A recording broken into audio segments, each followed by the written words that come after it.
Good afternoon. Noon always confuses me. Good afternoon. Welcome to M3 Presents Malcolm and Greg Middays with Malcolm and Greg and Malcolm. Depend on your dyslexia and where you fall on the scale. I am your co-host, Gregory the Townsend, Mr. Drayton. I'm here with my man, the best Afro in the business, the founder of M3, the co-chief himself, my man, Malcolm, the philosopher king. Hello. The birthday, aka the birthday boy. Happy belated birthday at this point. Yeah. I love the birthday activities. We're not going to put it out there. Well, unfortunately, we were streaming on TikTok and Growler at the time. I was like, "Oh shit, we're live." Well, now, that was good for them. That's what we don't want to scare. Yeah, but no, I had a quiet birthday alone. I'm not one who likes birthdays. I don't know what that is about. I think that's like a holdover from my depressive days. Like I remember being forced into celebrating birthdays when I didn't want to. And so like, it's not like I'm depressed right now, but it reminds me of times when I was depressed. But let me tell y'all something, motherfuckers. I want cake, balloons, streamers. I want clowns. I want to ride the donkey. I want all that shit. 52 is going to be a fucking blast. I do remember the years before I had, major depressive disorders. And, I enjoyed it when I was a kid. Like my favorite talk about that. My favorite was, I grew up in Chicago. We had ice skating, and that was around the time the ice skating rinks opened up. Was around my birthday. Yeah. So ice skating was fucking amazing. Just like you were in Georgia when it's 90 degrees on your birthday. Yeah, I know. So it is also the first days of fall. It should be noted. We just my birthday is on the last day of summer, and it fluctuates from year to year. So it's between the 21st and the 23rd. So the 23rd is definitely fall. Like you can say that. And it's fall now. Yeah. Well, we're in a second bit of fall. I was my next to say happy fall, everyone, and like to welcome the new viewers to the audience, the old ones. Welcome back. Welcome. If you're not familiar with the format of the show, it is simple. I will update you on this week's news activities because this is like the juxtaposition of our own shows. On Saturdays at 12 noon Eastern Standard Time, I will dazzle you and delight you with the black news. Or, I think I'm going to look for a new name. I don't want to alienate anybody, but for now, it's the black news. The black news is better. I was thinking, hard, not a hard R, but the nigga news, but no, absolutely not. If I want to stay away from the black news, I definitely don't want to lean more into it. Right? No, thank you, Mark Robertson over there. We have our own Mark Robertson. Thank you, sir. Oh God. And please, speaking about that, I guess you guys talked about that on Saturday. Oh boy.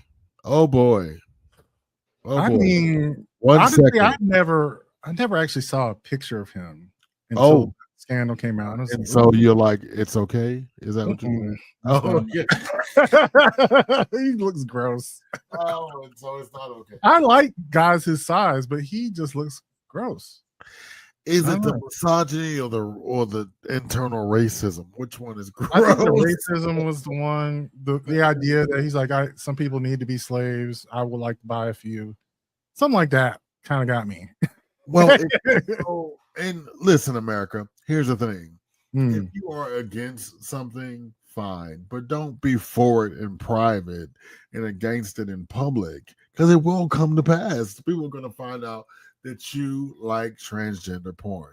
But with that statement, let's go ahead and jump into the end of the week's news, this weekend news, the state of the race, all those good things. So give me your hand and come along with me, and let's go on this journey.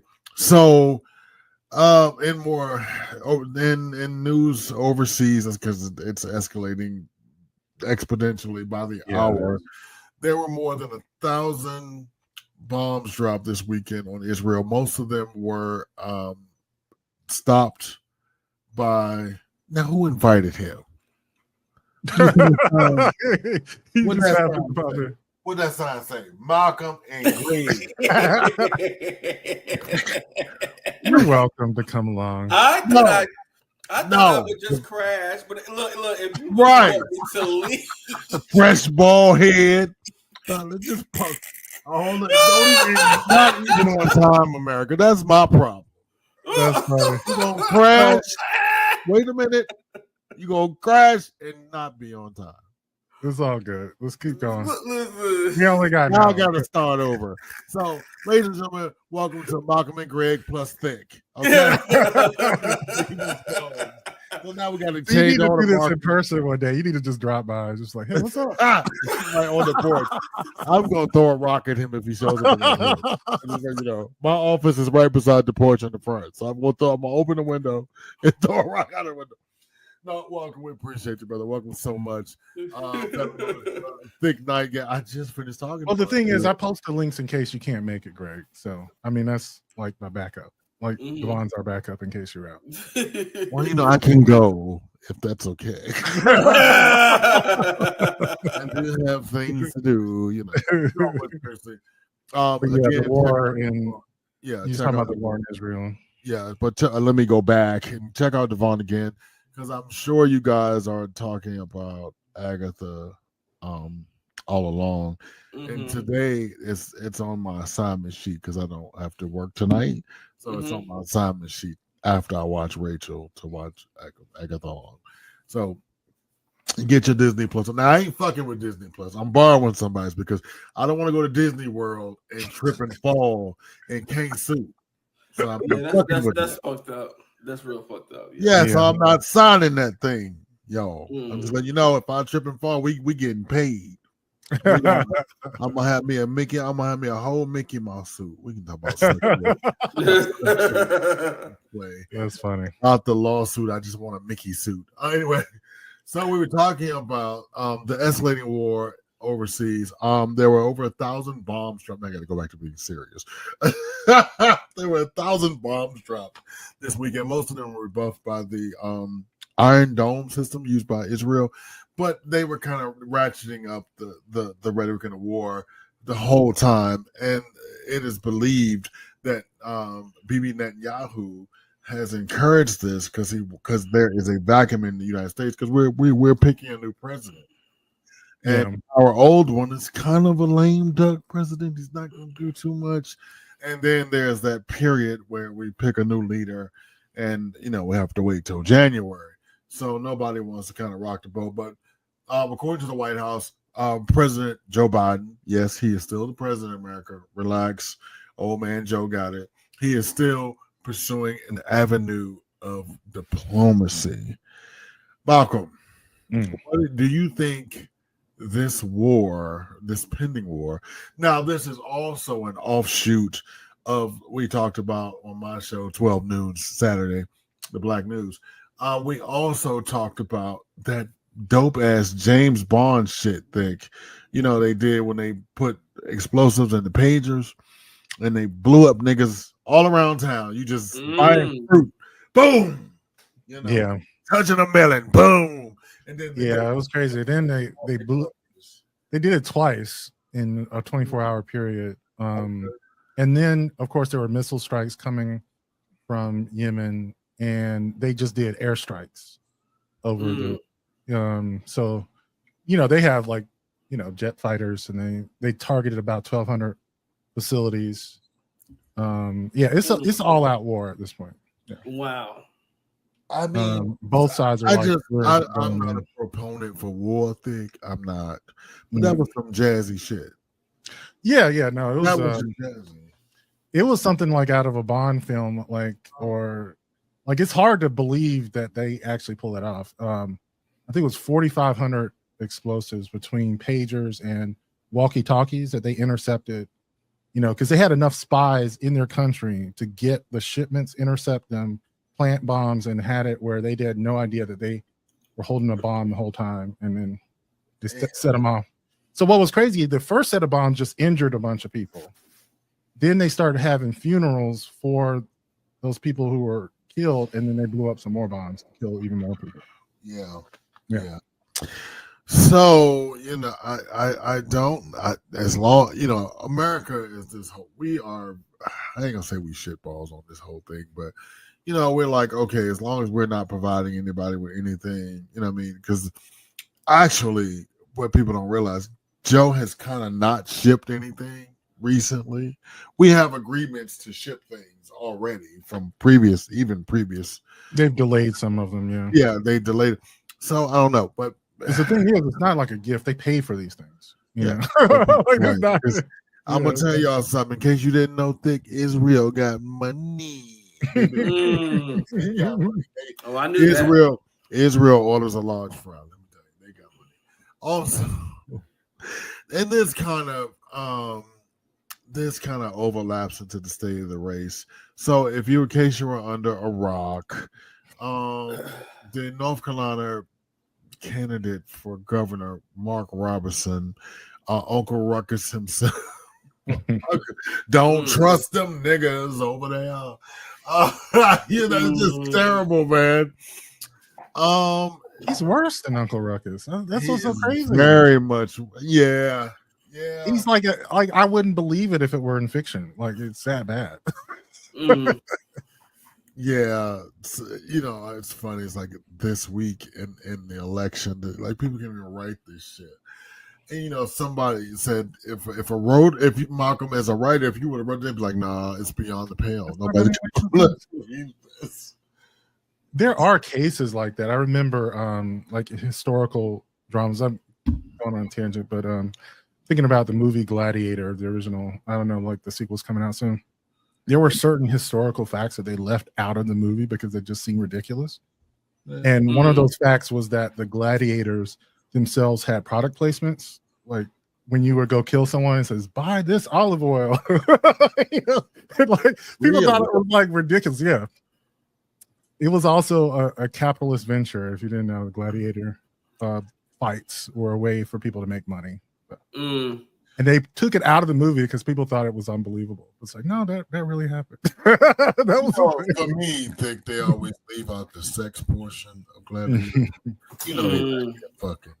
Them prisoners because they were prisoners, so they back there fucking.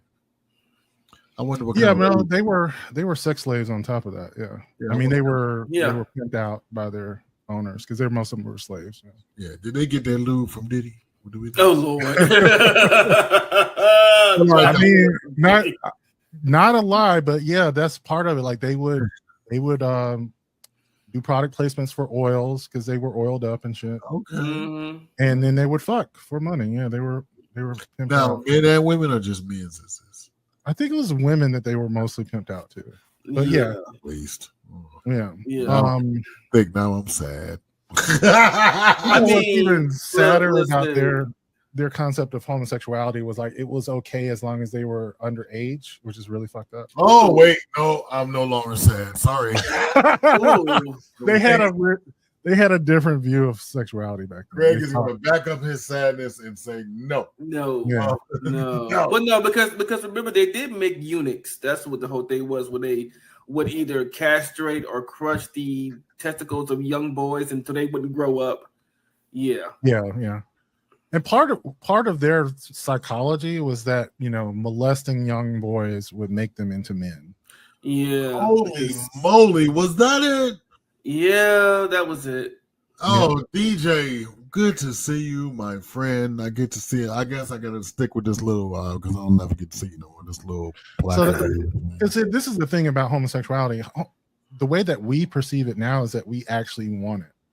So there were plenty of times that these young boys and the older men themselves were having sex with young boys, even though neither of them wanted it. Right. Wait, the the older man, the older boy wanted it, so they just wanted some shit to do. But it wasn't gay amongst the Spartans to do that. To consume each other and have sex with each other, because it proved that you were a brotherhood and that you were manly men. So doing it with your Spartan mates, with your war mates, was not gay. It was a they didn't have the concept of people wanting it. It wasn't about what you want it. Yeah. Mm-hmm. So I mean, because they were away at war, away from their wives, or away from any women. So I mean, they had to do something. Thank you guys for ruining my afternoon. I would never. Just remember, our modern ideas of sexuality are not the same. Yeah, no, they're not. Yeah, happy birthday, Malcolm. Fuck. When your boy ruined your shit, like, now all I can see is Russell Crowe getting banged out. Nice. No. So, back to North Carolina. So this Uncle Ruckus ass nigga, Mark Robinson, who has made several incendiary comments. There were old posts and tropes found on Nude Africa, of all places, made 10 years ago that were attributed to an email address that he still has. By the way, just like, why? Right. And the same email, in furthering this story, and more, the same email address was found on Ashley Madison. Now, as non-straight people, Ashley Madison is a website for the straights that were looking to cheat. And also in Mark's rants and his I don't fucking know. I don't know. Rants, what would you call them, Thick? Malcolm? What would you call them? Tirades? The funny thing is we couldn't even see all of them because, again, it was so lewd that some people weren't printing all of it. Oh, yeah. Right, yeah. You ever wanted to see a newscaster blush? Or, like, I caught a piece of the story from Joy Reid. Mm-hmm. And, she's a dark complected sister. I think I seen that sister blush. I was I didn't say that on TV. Right. So I don't know. So all these things said, they were urging him to drop out of the race. He did not. He missed the deadline. He was like, fuck y'all. So update on the story. Sunday, the plurality of his staff, Thick, quit. He was like, bitch, you a quitter, but I'm not going to quit. Right. Wow. So the irony of this also extends to Yano Yump. Yano Yump was also in Wilmington, North Carolina this weekend. Did not mention the man. That nigga was like Beetlejuice. He did not say his name. He did not mention him. He did not. Now, this man is at the top of the gubernatorial ticket for the Republicans, and he did not. Good morning, Ricky. He did not mention. He did not say his name. Nothing. Yeah. So needless to say that the race in North Carolina is within the margin of error. Yeah, and it's a major thing. So, like, people were saying, like, with the states that they were, Trump's strategy for becoming the next president again would be to win Georgia, Pennsylvania, and North Carolina. And Georgia is well within his reach. He's behind in Pennsylvania, but North Carolina was at one point out of Kamala's reach, but it's not anymore because of this dude. But so, like, it really is. Yeah, but really sadly, even Georgia's still a toss up. You know what I'm saying? And sadly, I feel as though if he would just disavow Mark, to say, I don't fuck with a nigga like that. Yeah, it would do something, but he is so maniacal. He calls this motherfucker Martin Luther King on steroids. Very few things offend me, Thick. The funny thing is, someone put on there, like, one of his rants was about Martin Luther King and called him Martin Lucifer Coon or something like that. He did. What? He did. And the funny thing is, very, very few things. I have over this last almost 10 years, I have reported on a lot of things on this network. Yeah. I mean, Diddy, sexual abuse, rape, incest, and I don't think as a person who kind of regurgitates the news and reports it out to my audience, I don't think I've been quite as offended as you know what I mean? So, like, one of the things that was funny was when he said he called him Martin Luther King on steroids, and he says, I don't think he likes me calling him that. And it's like, I think that's because he hates Martin Luther King, not because he's so embarrassed that you called him. Right. Wait, Heath, the Gladiator TV series covers all of that area. Where is this? There's also a Spartan TV series, in case y'all didn't know, but there's a Gladiator one too. Where does this air? I believe it's Max. I could be wrong though. Okay, we're gonna find out. Keith, can you look? And Keith, welcome. Ireland is in the building. My friend Keith is watching us from Ireland. Yes, nice. Top of the morning. Top of the morning. You know what? Or better, you took me lucky charms. What else is going on? We got to get to our topics. Well, it ain't that much, so that's what I'm saying. So the state of the race, NBC came out with a new poll this week that shows nationally. What's her name? Vice President. Unless he's talking about the show Spartacus. He's gonna tell us in a minute. Okay. So, Vice President Harris has a national lead over Dump 5 points. And so the irony is this is where what's his name? Biden was in 2020.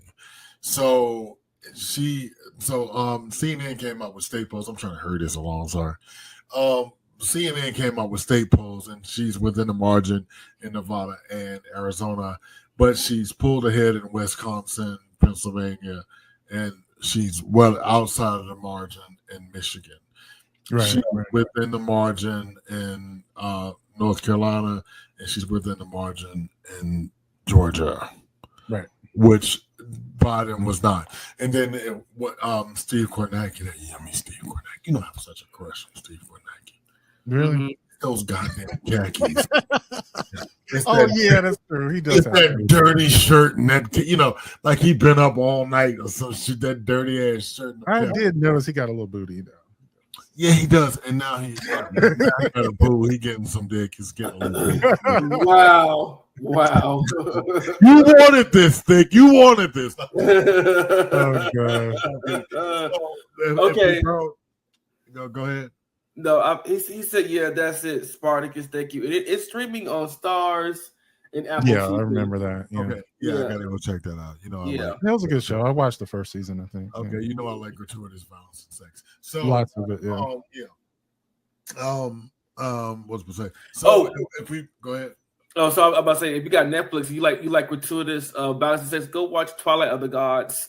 You will get your fill of gratuitous sex and violence. So stop baiting you with all this TV. I can't take it all. Yeah. So if you drill down into the numbers, it shows her she's the only politician now that's in the race that has a favorable likability, which is a huge thing. Because this is the thing that lost it for Hillary, because her unlikables were so high that it was a fucking crapshoot for her. And it should be noted, like that is the one thing her polling has been showing a huge discrepancy from before. So if you go back to 2020, her unlikables were way down. Yeah, she gained 15 points or something in likability. Likability, she gained 38 points, and the only person that ever gained so many points was George W. after 9/11. So also, not only that, she did a 46% upswing from President Biden with women. She got a 30% upswing with Hispanics people. So let's say with her showing a titty, she's keep running because they have a ground game. So showing her titty or some some sort of calamity. She's in the right direction too. Yeah, she's in the right direction. So I was gonna say, I didn't see her live stream with Oprah or whatever, but that was exactly what I was talking about. It was amazing. That was exactly what I was saying that she needs to do more of, like things like that. And what she said, Malcolm? I have about 5 more minutes. You know what she said? I saw the clips. That was the point. Like, she made news, and that's the point. Ooh, think it was so good. She said, I have a gun. If they break in my house, I'm going to shoot their ass. Whoa! Right, there you go. That's what you do, Andy. I was saying, all those local interviews that she did, it was funny. Everyone was praying that she didn't make news, because the only way she was going to make news on those local interviews is if she said something stupid. You want to be able to make news in a good way. Yep. And she did. Yeah. and it was just really fantastic. Yeah. There were 20 million people streamed the Oprah thing. Yeah. And that's all I was saying. Like, she needs to get events where she's getting around 10 million or more. And right. she needs to do like one of those a week, you know. So in closing, speaking of events, she agreed to CNN she agreed to a debate with Donald Yump on October 23rd. He has declined. So I've got it on good authority that she may be doing a town hall doing that. So that makes sense. Yeah. That was like a loss for him. Also going forward, as we always do, as I always end this segment, please go to www.vote.gov. Find out where your polling place is, what you need to do to go vote, all that good shit. And here, if you're in Atlanta, we're all three of us are in Georgia. But some of the Divine Nine is early voting starts on October 15th. And if you're in Wisconsin, Virginia, and Minnesota, you're already voting. So go to the polls, please. But here in Georgia, we start October 15th. And it's so dirty when I say, I feel so dirty when I say this. The AKAs are starting flood the polls. Okay. My mind automatically goes somewhere else when I say flood. Anyway, flood the polls on October 15th. Take a friend. The ideal of it, we all want to go vote. Get there early. Get there early. And then, and if you're in a swing state, any state, please check your registration. Make sure that you're good, because I had a run-in with my particular county.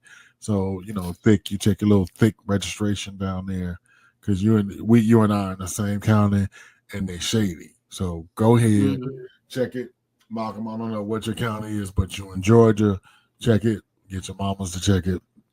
And did your mom got plans to go? Or does she go vote? Oh, we're gonna go vote. We're gonna vote on. Okay. Hey, swag. So let's see. What other person is going to say Kamala wants to shoot you if you break into her house? Republicans guns to the face. Yeah, right. That is true, and that's why that statement was so lovely. It was just a lovely, poignant statement, and they couldn't. Now Christian Walker with her ugly ass tried to make a big deal of it. But I ain't gonna talk about that because she get on my fucking nerves. So again, join me Saturdays on the Black News at 12 Eastern Standard Time. With that said, I'm gonna go ahead and turn it over to my man. You took 10 minutes of my time, but anyway, I did not. It is 12. No, we split this hour, bro, and you got two of my minutes. Maybe 5 when ball hit it, jumped in down there. Oh, I like your ball head, friend. But I'm going to talk about one that we sort of mentioned. I'm going to bring it up Wednesday again. But it's about doing personal development, right? Leaning into doing things that are difficult or things that you're afraid to do. And it's interesting. There's this book called The War of Art. It was by this writer. He's a novelist, screenwriter. But he has this idea of something he calls the resistance. And he calls it's like writer's block. It's something that a lot of writers engage in. And he was saying basically the cause of writer's block is that there is a idea or a theme or something that you should be writing about, but you're too afraid to do. And so anything else you try to do is blocked because there's this idea in the back of your head that you've been stalling on. And it's like, if you want to be productive in anything in your life, you got to do the hard thing. All right, let me play this. The more something makes you uncomfortable, the more you should probably do it. I've just seen it so many times, both in my own life and other people's lives, that the proportion of impact that something will have on the trajectory of your life is often directly proportional to how afraid you are of doing it or thinking about it. And so whenever you see fear, just instinctually lean into it. I think the advantageous thing about doing stuff that most people are afraid to do is that you get disproportionately rewarded for it, right? So if there's a business that everybody else is afraid to start and you go start it and manage to succeed, you're going to get rewarded so disproportionately to, say, the absolute amount of hours and effort that you put in. And I just find that most of life works that way, that there's a premium to doing the thing most other people don't want to do, assuming it's valuable. Obviously, there's a lot of things that most people don't want to do that's not valuable, and so there's no premium for that. Right. In fact, it's just kind of stupid to do that. But if you manage to find the valuable thing that most people are not willing to do, the reward is so disproportionate that if you can get good at finding those things and acting on them, you're gonna have a good time. Things are gonna go well. Yeah, do you think this is also a useful compass or a useful tool for people who they're like, I don't know what my passion is, or I don't know what I want to do, with my life? And it's like, well, what are you scared of? That, I mean, obviously within limits and reason, but is that actually, do you think that's a good compass or a good tool for people to use? I think so. So Stephen Pressfield has this great concept that he calls the resistance, which capital T, capital R. And he talks about it in the book, The War of Art. In the book, he makes the argument that generally it's the piece of work that you're most afraid to work on that is your best work, that needs to be made. And I have definitely found a lot of truth to that in my own career. But I think when it comes to kind of like the grander, what do I want to do with my life type questions, I absolutely think there's a lot of validity to that, because I think so many people, when we're young, we kind of instinctually suppress any outlier urges or desires that we might have. So, when you're 13, 14, 15 years old, your desire to conform is so powerful that if you have this urge or inkling to do some sort of weird thing that might get you laughed at or ostracized by your peer group, you just kind of bury that. If it's not going to get you into a good college, and if it's not going to get you invited to more parties in high school, you just kind of pretend it's not there. But when you become an adult, you actually really want to know that it's there, because that's the thing that actually defines you and makes you distinct from everybody else. That's your competitive advantage in the world. It's funny. I was reading a book that Mark had suggested to me. I think he did a podcast episode about it. And it was one of those like slasher murder books, and it was, about high schools, and, it was very much like Scream or, something like that. It was a very good book. I forget the name of it. But he did an episode on his podcast about it. And one of the interesting themes about those books is this idea of conformity in high school, right? Like people who are struggling to be it kid, the one who's trying to be the most popular, whatever. And, like, even though it's like a thriller slasher pick, the entire genre itself, the whole slasher genre, is about people who are afraid to be different than their peers, or to, conform to social pressures and that. And it's something that we go through as a development. It's like, there's something, I guess, what we call the culture. Obviously there are subcultures and things like that as well, but there's a culture that basically tells us what is right and wrong, about what is acceptable, what's unacceptable. And in that point of development, those things are really important to learn. Like, it's important to learn what things are going to really derail your life. And so, like, we put this on a pedestal and make it this big thing. But then once you have established an identity for yourself, and once you're comfortable with who you are, it's time to let your freak flag fly.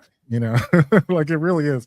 It is time to be, unusual, because those are the things that actually,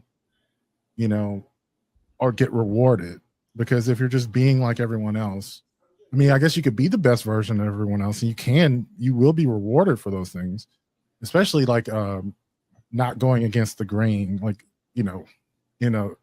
outwardly way. But I just see it all the time with people on social media who get rewarded in that way, the rage bait, like understanding what gets people mad so that they can make a few bucks about it. And, we think we're doing something by jumping in their comments and mentioning them and saying just how awful it is. I mean, when people do it on purpose, but leveraging that sort of difference in a positive way is also beneficial. And that's one of the things I started to realize, that one of the things I've been trying to figure out is, what sort of people resonate with the type of content that I put out. And it happens typically to be people who are struggling with mental health issues and just going through their daily life. So people who are, say, neurodivergent and trying to figure out social situations. I'm not neurodivergent, but it's very fascinating for people to break down what it is that they don't see or expect that other people expect from them in public situations, or in dating, or in working, or in family scenarios. I think one I saw, he was just talking about trying to establish a date with someone who he had been talking with for a month or whatever. And he started to notice that everybody he talked to was sort of waiting to be asked out, and no one wanted to do the asking. And he was like, why aren't we going out? Right? But it's not something that just neurodivergent people deal with. It's something that it is a bigger hurdle for people who are dealing with mental health concerns. It rubs them even more, like, because they don't have the tools, so to speak, to deal with those things. So anyway, those are the types of content creators that I would want to invite on my podcast. But I have the resistance of actually asking people to come on, because I don't know why.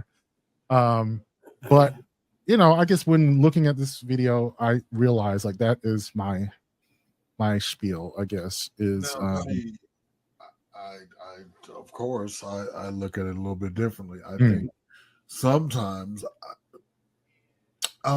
that's where anxiety comes from, and I think sometimes the anxiety, and I understand that you should push yourself, but you shouldn't push yourself to the point that you're going to have a panic attack, or you should take it in small intervals, because I understand that you want to do something that's uncomfortable. Trust me. Right. That's true. And if it didn't kill other people, it won't kill you, but it might.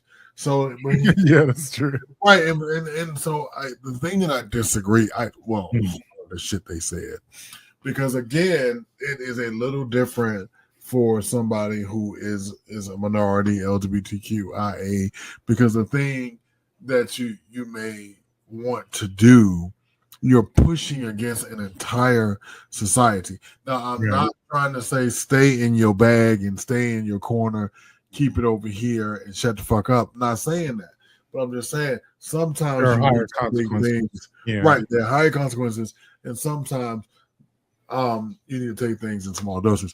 Now, for those of my brothers and sisters, including you, that are neurodivergent, so when you're in and I have learned over these years, when you're in your head about something, and so I always tell people, talk to your therapist about these baby steps that you're going to take. You know what I mean?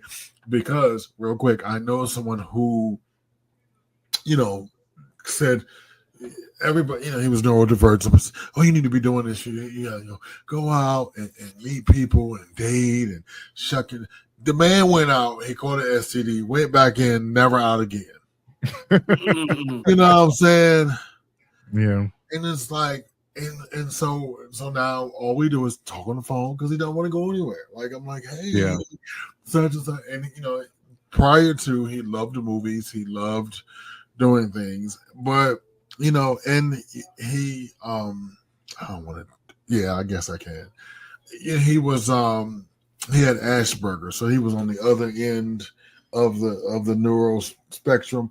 But it's really weird having that type of disability and being gay, because he's attractive, but people want to be like, "Hey, how you doing?" And somebody will come to him, and he'll be shocked that they were like loud and boisterous, and so it took me, I don't know, research and Malcolm maybe to understand where he was. And because I too was like, nigga, you ain't gonna have that hot body forever. You're not gonna be looking that way forever. You better go ahead and get what you want. Yeah. So he has decided just not to fuck with it. Go ahead. Well, there's been a conversation going on TikTok that I'm not fully aware of. Maybe Swag will bring it up tomorrow. He's about.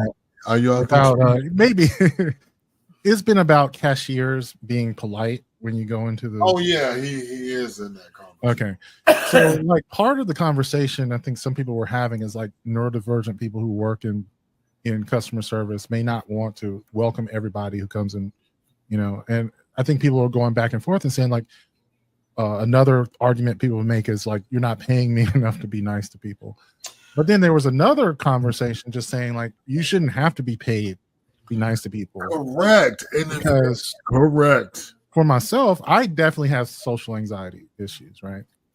You know, like I say this to people and they don't believe me, but I remember, you know, I literally got a hernia from trying to speak in public. You know, like my fucking intestines burst out of my abdomen because I was just I was so.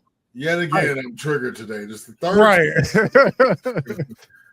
So yeah, like I understand social anxiety, and the way you overcome a social anxiety like that is forcing yourself to say hello to people. I do it so much. I say this with I will talk to fucking trash cans because I'm walking toward a trash can and I think it's a person and I can't see. I fucking talk to trash cans because I'm like, hey, oh, you're not a person. It's like, but I make it a point to talk to people even when I'm not sure it's a person, because I am trying to be social in ways that normalize it for me. You know, let me think, and you man think I need you to weigh in on this. So we live in a city where bad service reigns. Don't we? Yes, we do. And it happened to me. I tell you, I was at, boy, Lord Jesus. I was at McDonald's, right? And the woman damn near threw the shit over in the car. What? Right. And so, you know, I'm like, hold it, bitch, hold it. And so, you know, the manager comes to the window. So, you know, she got a little problem, you know what I'm saying? Well, honey, this is not the job for you. This is not, and that's my thing. If that is your bag, and I understand that, and if or either you want to describe your disability, I'm cool with that. You know what I mean? Exactly. But if I show up to X place and I'm expecting such and such service, and you're unable to deliver this because of your disability. Now, I get that now, because I don't want no goddamn emails and shit. Great, you just did that, but no, like there should be a tag or a button, you know. Oh, you know what I mean? If that's the case, because I don't want to discriminate and say people they can do those jobs, but you should not expect what you expect from someone that is not. Do you agree? I agree, because look, I've had my experience with bad service, especially when riding MARTA, and these bus drivers be on another level. These bus drivers be on another level. I'd be like, I don't know who did it to you this morning or didn't do it to you last night. I don't know who didn't rub your coochie correctly, but ma'am, I did nothing to you. Okay, your attitude is not a. I'm going to work. I'm like you. I'm going to work, ma'am. I don't know what your problem is this morning, early in the morning at that. I'm just like, but you should live at home. But I've also been to fast food restaurants where, you know, people either they got an attitude or they act like you're bothering them, or, you know, like, why you in my face? But can I help you? I'm like, yeah, you could dial it back and give me a smile, because bitch, what? I didn't do dial it back. You just said dial it back, like, oh, listen, dial it back, dial it back. I work with this woman, Malcolm. Mm-hmm. So I worked at a fucking bank, bro. Like 35-40% of your job is to be friendly, motherfucker. Customer service, yeah. Right. So every morning, you know, with Team Huddle, you know, I come in there and got my Disney shit on. I'm like, good morning. You know what I mean? Yeah. Like Fire Marshal Bill. And so every morning she's like, I don't like saying good morning. Well, ma'am, I'm gonna tell you right now, we've been going through this 4 or 5 months. I fired her because she cannot. She could not. That is a vital function of your job. And so and then she could not explain. Now that I think about it, I don't even know if she knew she had a disability, and I gave her so many opportunities to explain this. So I have a question for you about neurodivergency and dating. So do you disclose when they're like, okay, just to put you up on game, such and such, or this is where I am on the spectrum, or? Well, for me, like I said, I explain the symptoms because I mean the problem with like giving someone a diagnosis is they may not understand it, and they're When going to you explain it, yeah, I mean, you know, you could say something like, I have difficulty reading people's emotions. Like sometimes you're going to have to explain things to me out right. I have difficulty regulating my emotions, or you could just literally spell out every little detail of it instead of giving them a diagnosis which they may not understand. I mean, down the line you can give that, because I think a lot of times when people say that they're neurodivergent, they haven't really gotten an official diagnosis anyway. They've just recognized it in themselves, and that's perfectly valid, by the way. You don't actually need someone to diagnose you to know your own experience. Like, oh yeah, this is me. You can definitely see. But the point is, yeah, you tell people what you need. And in the case of a job, you should probably be talking to your employer and tell them, like, I'm not very good at being, formal with the customers. Are there some roles here that I could, do that don't require me to interact with people as much? Or is there some sort of script that I could follow that, would be acceptable to fulfill this role, instead of just, because I think a lot of times people who are neurodivergent just want to know what the rules are, and once they know what the rules are, they can follow the rules step by step instead of being asked to figure out in every situation what you need to do. I'd be like, no, bitch, ain't no, you just smile. But that's the thing, like, you think that's not good enough for me, right? And you can set that out, and that's where the disability comes in. It's just like, I know that people who are neurotypical can just figure it out. I'm not. So if it's in a script, it's better understood, and you will perform. And I think you have to understand that for yourself if you're neurodivergent, that you need some. I do think it's some bitches out there using it for an excuse. Amen. Of course, hoes out here like, hey. I mean, they talked about Trump saying he had bone spurs and didn't want to go to Vietnam, and his chief of staff actually had bone spurs and went. Which is hilarious when you think about it. He got a doctor to sign off on it, even though he did have bone spurs. So, well, that's just white privilege. That a part of that is just I am white. And so I'm sure some of us out here are familiar with Veronica and her on TikTok or. Oh yeah, the job. Yeah. And I like the one she said about customer service, but the customer just called her and started yelling like, "Yeah, I don't want to speak to nobody. I don't tell me even thank you for calling. Just tell me what's going on with my account." And she said, and Veronica got quiet. She's like, "Are you still there?" "Yep, I am still here." But what you're not gonna do is yell at me. Now on this Chipper Tuesday morning, I did that. Yeah, I'm here to help you. Yeah. If you want my help, you got to calm down. That's it. Like, yeah, no, we're not doing this, bro. No. Yeah. She's like, nope. No, I can put you back to the automated system, and you can wait for the next 2 or 3 hours. But or I can help you now. But first, you gonna calm the fuck down because I'm not one of your kids. Yeah, I love her. Do we have any comments or questions? I'm gonna do one more topic. No, I think we got one. Did you get the one about the NRA that DJ said? Yeah. Okay. And because he loves the fact that Kamala says what she said, it shows how hypocritical the NRA is. Yeah, but they didn't say anything. They didn't bounce back. Nobody said because they couldn't. So yeah. So my next one's actually going to be one of those topics that comes up all the time on TikTok about narcissism. This content creator does a lot of content about narcissistic relationships, but she has this one on narcissistic friendships, which when I heard it was like, I've had so many of these people in my life. And I don't necessarily know if it's 100% a bad thing. I think a lot of times what we see as right or wrong is really just a matter of perspective, especially whether or not it fits or it doesn't fit. And I think it's sometimes in your life, having narcissistic friends may be okay. I wouldn't say it's a good thing, but it may be okay. And it may be the type of friends that you need for that period in your life. I'll explain it after she talks about it. She has like a list of 9 traits that might indicate you have a narcissistic friend. I'd like to break down the 9 signs that you may have a friend that's a narcissist. And I want to warn you, the last one's a little tough to face. Number 1, every suggestion, every hangout, every activity you two do, it's always his idea. You might make a suggestion, but he reframes it so that it's more his plan than yours. Sign number 2, when you do try to speak up, he either dismisses it or he throws a jab in your direction, of course, all in fun. But he's not all that interested in what you have to say unless it feeds his ego.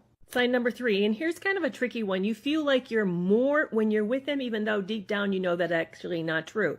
But the validation you get from this relationship really feels good in the moment. Sign number 4, you crave his recognition. Even a throwaway compliment from him feels like a big win. At the end of the day, it's not real validation. It's just enough goodies from him to keep you chasing his approval. Sign number 5, he uses sarcasm to keep you in your place. It's those subtle backhanded jabs that make you question yourself just a little. And of course, he always says he's joking, but it cuts because you know there's a little bit of truth to what he's saying about how he feels about you. Sign number 6, he's the classic one-upper. Whatever your strength is, he has to show you he's better, that he's faster, he's stronger. Whether it's work, fitness, or relationships, he's always the one to remind you that he can outdo you at any time. Sign number 7, bragging is his favorite pastime, and it's just not for fun. He expects you to flatter him in return. And so when you hear him boasting, you know the drill. Sign number 8, you get intense FOMO when you think of turning him down. Even though maybe it's an activity you don't want to do, you can't quite let go of the opportunity of going because you feel like you're missing out. He makes sure to know that you did miss out if you didn't take advantage of that opportunity. And sign number 9, and here's the hardest one to admit. You keep yourself small so that he can shine. You actually dim your brightness, greatness, or whatever it is. So this person always presents as the best in the room. You help him stay in the spotlight because deep down you want this relationship despite what this is costing you.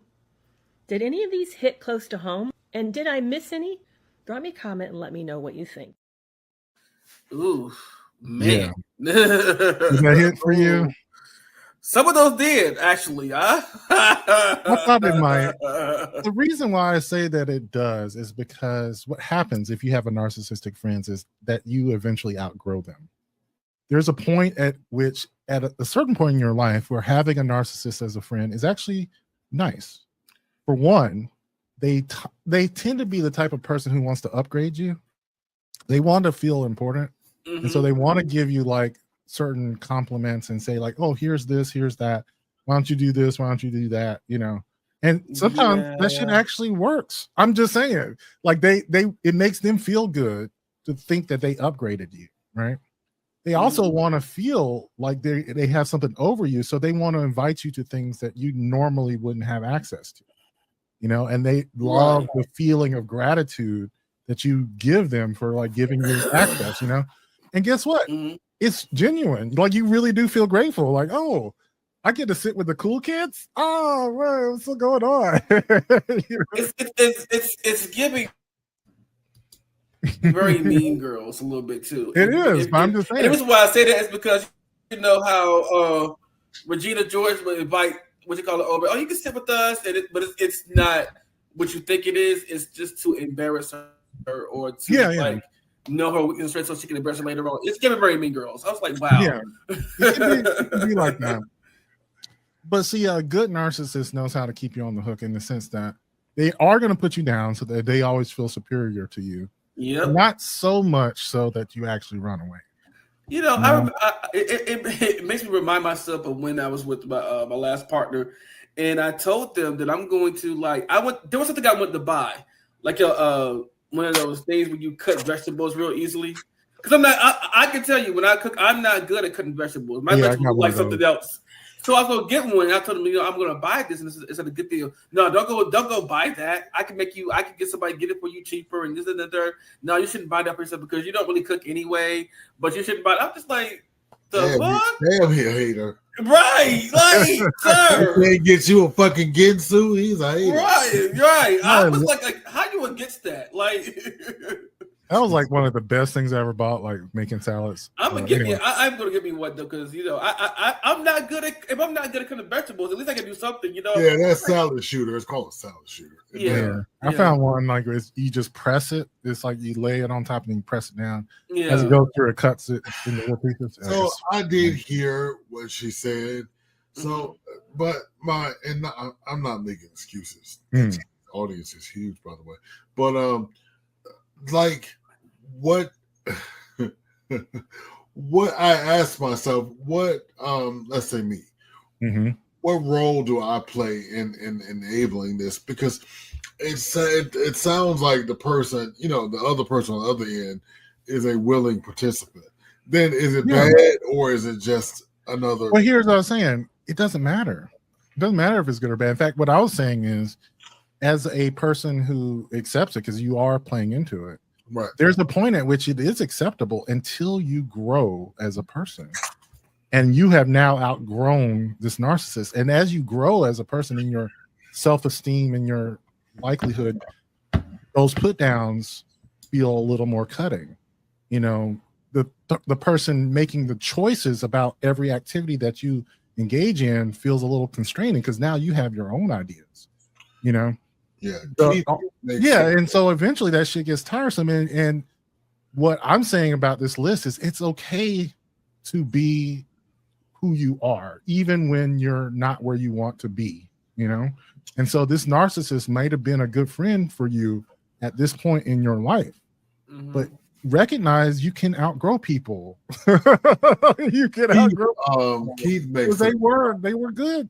That's the only thing I have to say about this narcissist. You don't have to turn them into the villain. Right. Leave them.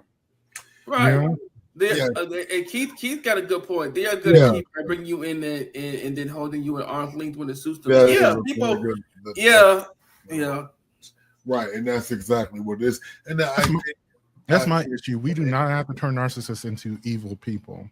We just leave them. Yeah. Just leave. because what it is, narcissists actually need people to make them feel good. Exactly. Or you have to have somebody on the opposite side to be a narcissist. Exactly. Right. They call those people borderline, by the way. Well, but you have to have a willing participant or a non-willing participant to be a narcissist. But the narcissistic behavior becomes a problem when a person of power is a narcissist, like your boss, the president of the United States. When you can't leave, you are that's for true.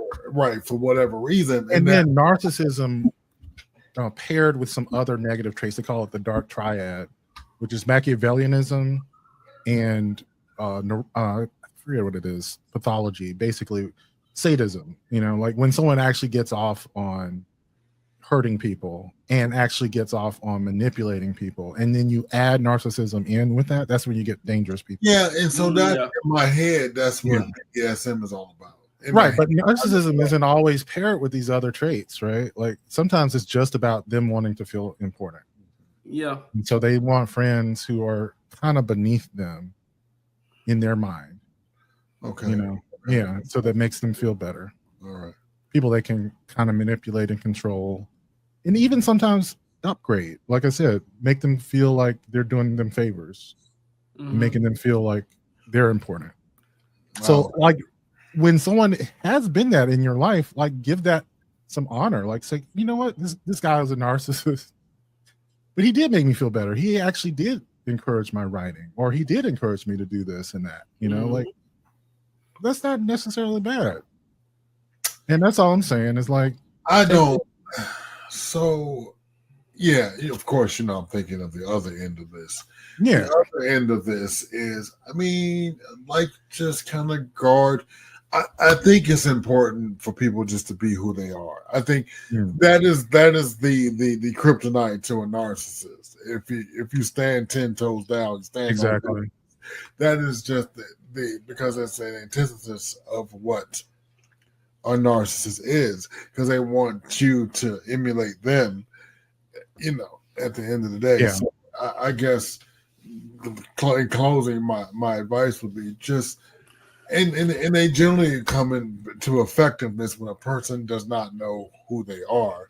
Mm-hmm. Like I realized at this point, most of my narcissistic friends were in my formative years, and some of them, because of high school or whatever vehicle is you met them, your friendship does not weigh the same because I fucking know better. You know what I mean? Right.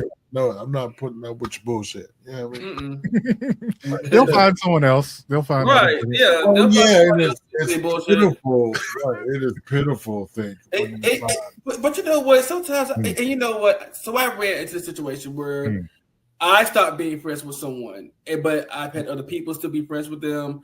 I even had somebody be like, "Well, I'm going to go be his friend," and I'm like, "Are you sure that you want to be his friend, or that you want to continue being friends with him because y'all know the shit that he's on?"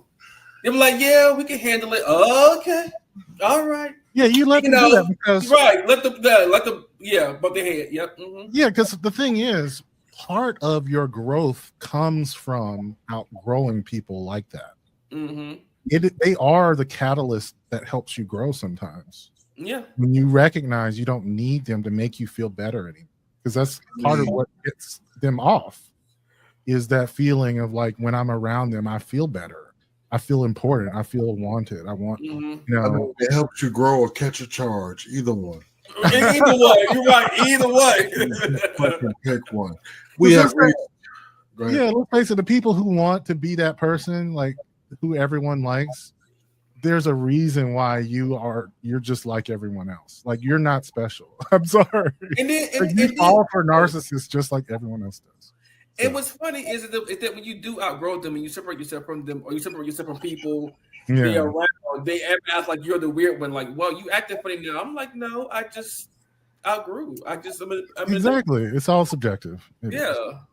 So on that note, we're going to go to Patreon and make sure to join Swag tomorrow at 7 p.m. I'm sure he's going to do some of the trending topics that we have. I've got plenty more topics where this came from on Wednesday. I had a few that I couldn't get to because we were talking about politics. It was fine. I took my same 30 minutes. So actually, do about 20 minutes, but anyway. 15 to 20 is what we typically do. But it's fine. Hot 30, sir. It was a hot 30 this time. I do it every Monday, sir. But I could show you. But anyway, if you're a patron, you have access to the Bearcast right now on patreon.com/MailMediaMind. Come back Thursday for the Diggler Digest. Saturday for the Black News, and Sunday for the Blurred Council. We are going to Patreon now. Thank you for joining us. I usually just switch over now instead of doing the shorter show. So we're going to patreon.com. /RealMediaMind. Did I hit all the buttons? So I did have a topic. I mean, we could do it for a Patreon. It's actually about politics. I didn't want to get into it because we talked about politics long enough, but it was interesting, and we'll probably do it again. I don't know. We may or may not. Let me play it real quick. Yeah. All signs pointing to a really close election. So many groups are going to be vitally important. But this week, I really wanted to focus on Black voters. And it's partially because the way that we typically hear about Black voters treats them a little bit like a monolith. So that's one reason I was really interested in the Black Value Survey of 2024. This pie chart breaks down the 5 different clusters that the survey identifies as different groups in the Black voter electorate. The biggest group is, I think, the most familiar, legacy civil rights. Think about your grandmas who go to church, the type of Black voters who reference the civil rights movement. The second group is your secular progressives. So think of that as the Black voters who are backing more leftist or progressive candidates. Then there's race-neutral conservatives, which is what we would call your Black Republicans. Those 3 groups in total make up about 60-ish% of the electorate and are the groups that are most likely to vote. And we kind of know how they're going to vote, too. So I called Prentice Haney. Thank you so much for joining us. Thank you for having me. Who is an organizer and someone who worked on this survey, because I particularly wanted to understand the 2 other clusters in the Black electorate. These are the 2 groups of voters who are kind of the most swing demographics. So the first group is next gen traditionalists. This particular group is a group of folks who have a very strong Black identity, and they also have like a more traditional value system. And so this group of folks are likely to vote. And then if they don't feel like they have a candidate to represent them, they're likely to sit on the sidelines too. What's the next group? The next group is my favorite group, which are the rightfully cynical voters. There was a person in the focus group. He told us a story. He said that my life didn't get any worse under Trump. It didn't get any better under Obama. So why should I care who's president? That really encapsulates a sentiment that we hear among a group of people, and especially Black voters, pretty often. Absolutely. This particular universe of people are the biggest block of folks that you can bring into any politics, whether you're on the left or right. When thinking about the rightfully cynical in particular, I wanted to talk to a politician who's really tried to craft a message to get those people to participate in the process. That's Governor Wes Moore of Maryland. I'm not asking you to give up your skepticism. I just want that skepticism to be your companion and not your captor. Is there any specific message, if we, again, take Black men as a proxy, as a rightfully cynical group, that you think would speak to that person of that identity? We are not doing enough. And I think we need to do a better job of engaging our surrogates, doing a better job of actually being able to highlight the key differences in what we're seeing in this campaign. But if you're not actively out there making the point, then you can allow a lot of noise to become so distracting that you're getting people to actually say, I'm just opting out because I don't see a difference between the two. The research helps us understand places where Democrats and Republicans can improve their message to Black communities. On the Democratic side, you sometimes hear members of the party make an argument that says the political system was going all well and good until Donald Trump showed up and messed everything up. But what we learned about rightfully cynical voters and a lot of the Black electorate in general is that they don't really think that's true. They think the political system has had a lot of problems even before Donald Trump showed up. On the Republican side, you can see how Donald Trump is kind of different than other members of his party. When we think about the rightfully cynical collective, these are folks more focused on economics, who trend more male, and also have a distrust of institutions and the political system broadly. That's kind of the language that Donald Trump has often spoken in. I think it's all going to come down to which messenger puts in the effort to talk to these communities, go to these communities, and make the pitch directly to them. So that was one. I was saying one of the things that it is not at all. The reason why I think it hits home for me is that Democrats tend to vote on social issues or identify with social issues when the people who we need to engage, the ones who typically don't vote, are kind of selfish. I mean, it's all about economics, and they're not necessarily fact-based in their views of economics. And so, like, I do like the fact that Kamala has targeted them, with programs, but some of those programs are kind of lofty in the ways that they just that doesn't really help me. When you're talking about like, money for a first-time home buyer, or tax credits for kids, or just like, well, where's my cut? Where am I going to get some money?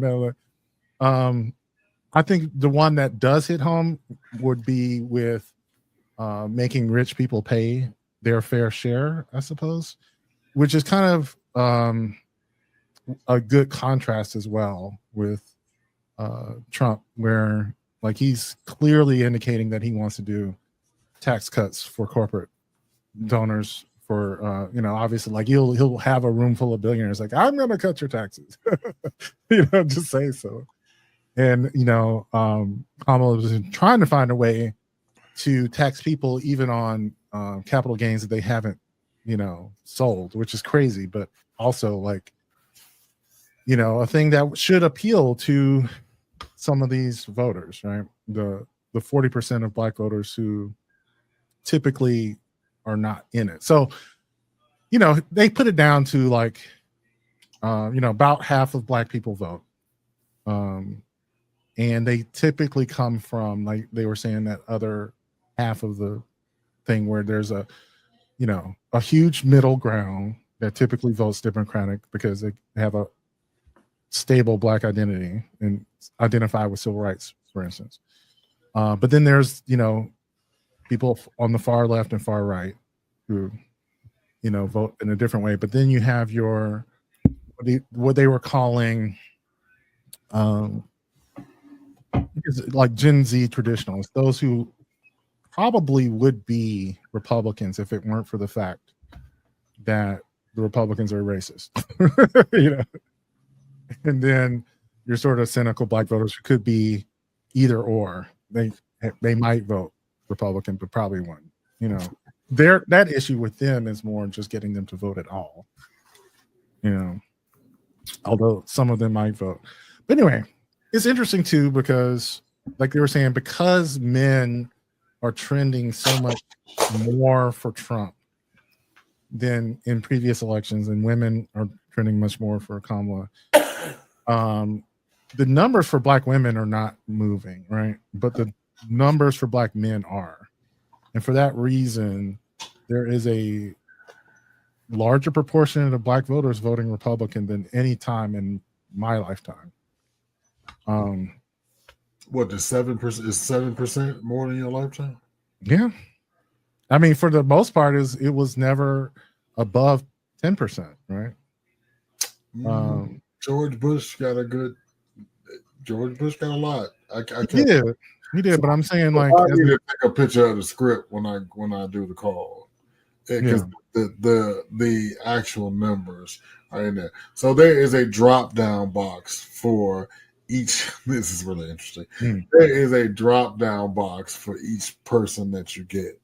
Why should I vote when you talk to people of color? Because you get dropped into a queue, right? So it says, okay, you're going to call, what do they call them? Half and half voters, or likely black voters in Michigan, right? So you kind of identify who you're talking to, right? So it's like identify this is a person. Voting doesn't affect me. Like I was the same, that person. So the drop down box, and there are several answers you can give, and unfortunately, with the black male situation, I think it's a foregone conclusion. It's just with the male population, with the cis. I guess I keep trying to find the right word. With the cis male population, she'll never get those people. We were in a meeting the other day. I said, I don't mean to be Mr. Cynical, but they just cannot sit. They don't like their boss. They don't like their wife. You know what I mean? They don't want their daughters doing certain things. Right. Those are 2 or 3% of the people. Now, the other 3% that he may get is honestly, them niggas, and I'm gonna say niggas because they niggas. Those niggas that said Trump gave me a stimmy. We now have information to send to those people about where the stimmy actually came from, because they actually wholeheartedly believe. Now this is she's not giving up. I got to give it to her that she's not giving up. She is running a physical race, and and so I don't know. It's very disheartening. If like me, I really I don't know. Yeah. No, I just thought I'd bring that up, but I got something else to ask you about, and I know. Oh God, it came up in the group chat about what Janet Jackson said. Oh, no comment. No.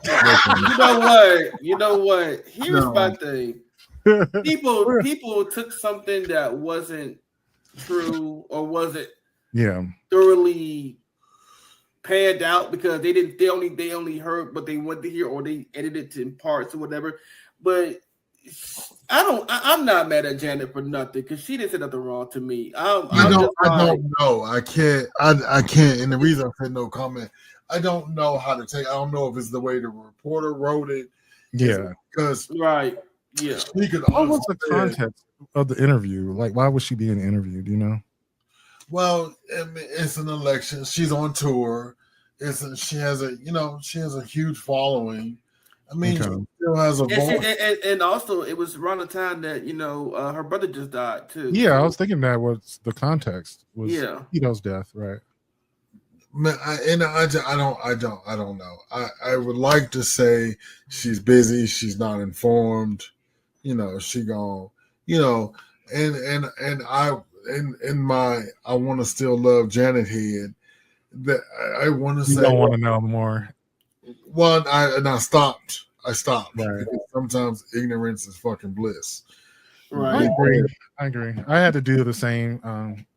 One of the things that it brought up for me, and I don't know the details, I'm not talking about her, but I think it illustrated how this is a weakness of the left, that we tend to want to jump on people who said the wrong thing so fast. And I'm not saying that this isn't something the right does as well, but I'm just saying as a group of people who, it's judgmental, to say the least, right? Like, and taking someone's entire life into history. Like, I don't know her politics or whatever, but I would assume it's that's the thing. She's not really political, right? That's another thing, right? And that's okay. Ran with it and assumed, and so I still want it because she made albums like The State of the World and shit. You know what I mean? Right. I get it, but here's the other thing. I told somebody this morning. I was like, she's fucking insanely rich. You know what I mean? She's insanely rich. She works all the fucking time. I don't see her curling up in her bunny slippers watching CNN or MSNBC. Some people don't have the time to engage, and they just, I heard somebody say she won't black.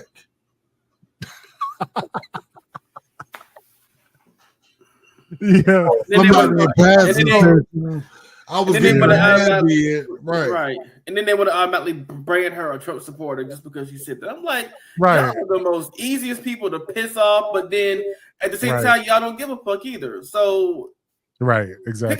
Pick a struggle. And my thing is, and I'm sure I don't know if Cream is going to be too affected. I mean, I think you're taking the tack that you are is just not paying it any mind. Well, but I cannot expect my favorite celebrity. Now, if it was I'm on the Trump train, because again, I don't support people that don't support my vice, but I don't.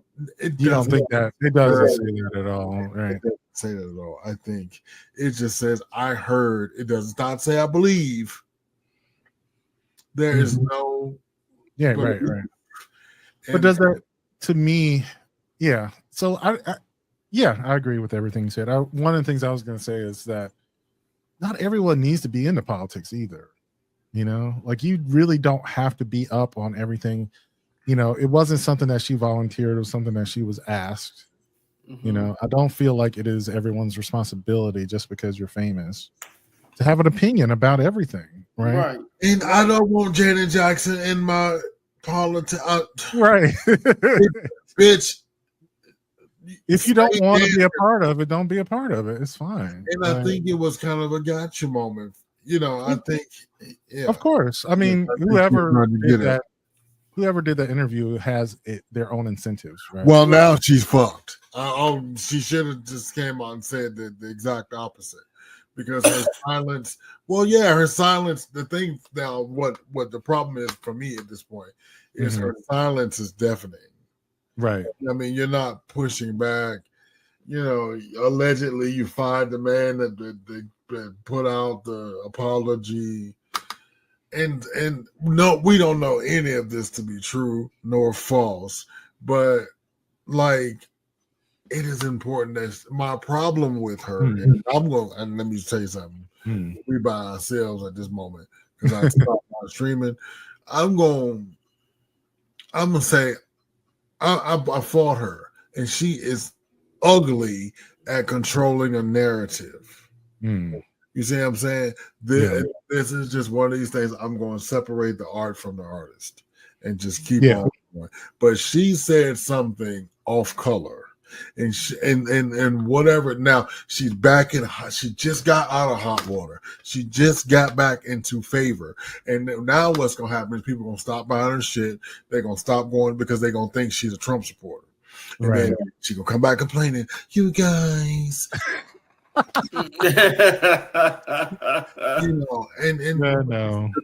could have just simply made no comment. Or I was taken out of context. Right. That saying you don't have to defend nor deny.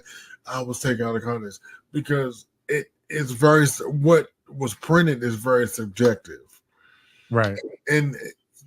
Or she's taking the road. Look, I'm grieving. My brother just died. I'm not going to get into this bullshit. So in my head, but I tell you what, one motherfucking thing for sure. Beyonce wouldn't have had this problem. Jennifer Hudson wouldn't have had this problem. Nope. Pink, you know what I mean? None of them bitches would have had. What are they doing differently? Because Tay-Tay wouldn't have had this problem because you stand 10 toes down. You let somebody know where you stand, or you stay away from it. Yeah. You know what I mean? Or you just simply stay away from it. Because the most interesting thing that I found is during the town hall, like they were going to J-Lo the less of all the people. Right. Because she posed the worst. I mean, she was there for Puerto Rican support. Like, we want the Puerto Ricans. Y'all still kind of love J-Lo. But, like, she just got out of Titty Gate. We just picked picked her over Justin. We want Justin go to jail for drinking and driving and stuff. But but the other problem is, bitch, was Justin correct? At this point, you know what I mean? You're thinking at this point, think, okay, was he right? Were we all fucking oop-duped, and this bitch got us with that sweet ass voice, and she a rich ass Republican? Because I'm thinking about it. Times, and I'm not. That's the thing. Like, I don't know. I just think like we should be a little more forgiving, regardless. I know that we've forgiven her a few times. So the problem with Janet is she's out of faith. She's running out of. Yeah, that's true. Things. How about that podcaster thing? That was last week, was it? I think we came to a consensus that they should not do anything more. I think so, but I think they're kind of going through something similar, and that's the reason I thought about it, is because I started seeing some thing. Kind of, because even hotter water than that. Yeah, in a little hotter water. And I don't know about that, because like what I saw online were a lot of people who are upset, and not necessarily just with them, but with the people around them. That's what they started to understand, was like, but they have, first of all, their reach isn't as far as Janet. So, but and they have, whatever they do, they have an opportunity they can rehab their shit. They can. Problem with Janet is we've allowed her to rehab a couple times. You know what I mean? So, bitch, you gonna make us look stupid again. Yeah. Well, see, here was the thing that came out recently, was the guy the podcast that they went on found out that they were given the opportunity to review what went out, and they didn't object to the joke. Well, if you don't think you did anything wrong, why would you object to them? Exactly.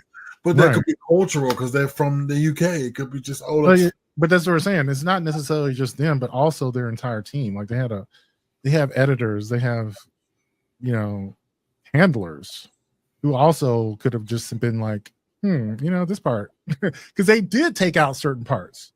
It wasn't like they didn't say, oh, the whole thing is good.